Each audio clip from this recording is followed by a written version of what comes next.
losses on the road, they're so close. You know, all 4 2-point losses, 4-point losses. What's that level of frustration against optimism on that? Like you're so close, but it's been a struggle on the road to close out those games. Yeah, I mean, I think our sort of mantra is that we're just a handful of possessions away from potentially being undefeated. You know, but still the focus is to continue to try to get better. I mean, I think, you know, the game will continue to teach us some of the same lessons until we address them. And, you know, we got to be a little bit tougher when we're out on the road. We know it's not easy, and, you know, in some ways we're fortunate we get a chance to go back out and, you know, tackle some more adversity as a group. When you're looking at the tape, are you seeing a lot of the similar issues or things that you want to correct, or is it something different with all in each game? Yeah, it's hard when it's only a handful of possessions, right? You can easily go back at any game and, you know, you can look at something that happened in the first quarter. It could be as simple as a missed free throw. You're like, oh, if we would have knocked those 2 in, maybe the situation is different. So, I mean, I think we try to look at wins and losses objectively very similar. You know, what are the things that we have to work at? And, you know, we know that it's still a little bit of a work in progress, and hopefully we're learning the lessons and, you know, will pay dividends for us, you know, this road trip now. So, assuming Trey is going to be ready to go, Trey Scott, that is, for the road trip.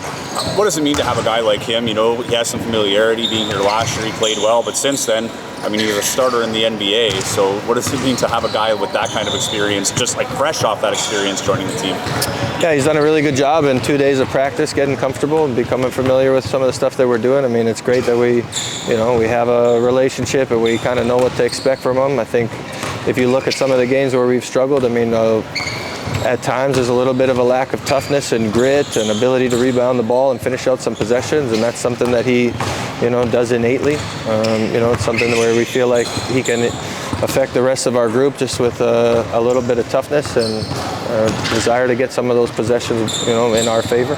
Does it make it for some tough conversations just because now, you know, another American import in here, Xavier is going to be coming soon? I mean, how do you manage that? It's just a unique rule to this league, particularly something that you didn't have to deal with, say, at the university level. But how difficult is it to have these conversations with guys that might have to have their playing time docked or scratched or cut?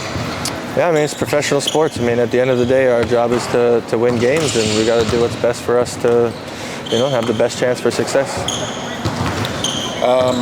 Trey, just on the note of Trey, just is he a guy that, because you guys have protected him obviously in the offseason as well, right? So is that just a guy that just didn't work out with before, and then as soon as he became available kind of thing, you jumped on him immediately, or how would you kind of describe how that shook out? I mean, I'm not sure I can describe it, to be honest. We're just happy that he's here now. Obviously, he's a guy that we have a great relationship with, and we feel super fortunate that he's part of our group now, and we're looking forward to seeing, you know, the way that he can impact what we're trying to do. What is it that impressed you? I know you gave kind of a nice rundown about what you like about him. Are those kind of the same qualities that impressed you most about him last summer as well, in the time that you had worked with him, or have you seen even something different or elevated in the tape that you've watched recently? Yeah, I think he showed a lot of this stuff last year in terms of just coming in and doing the little things to help the team be successful. He can guard multiple positions. You know, he's physical at all of those positions. He's a great communicator on the floor.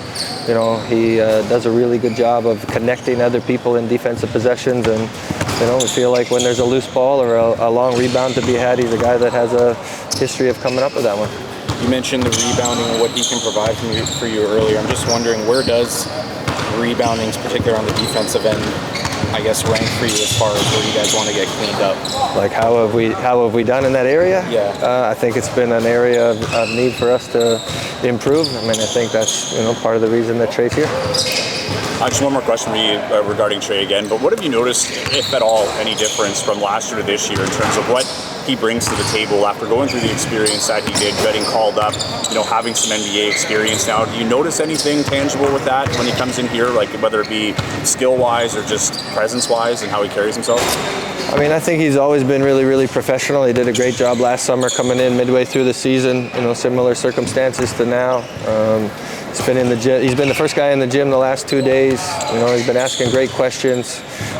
You could already see like his energy and intensity have an infectious response from the rest of the group.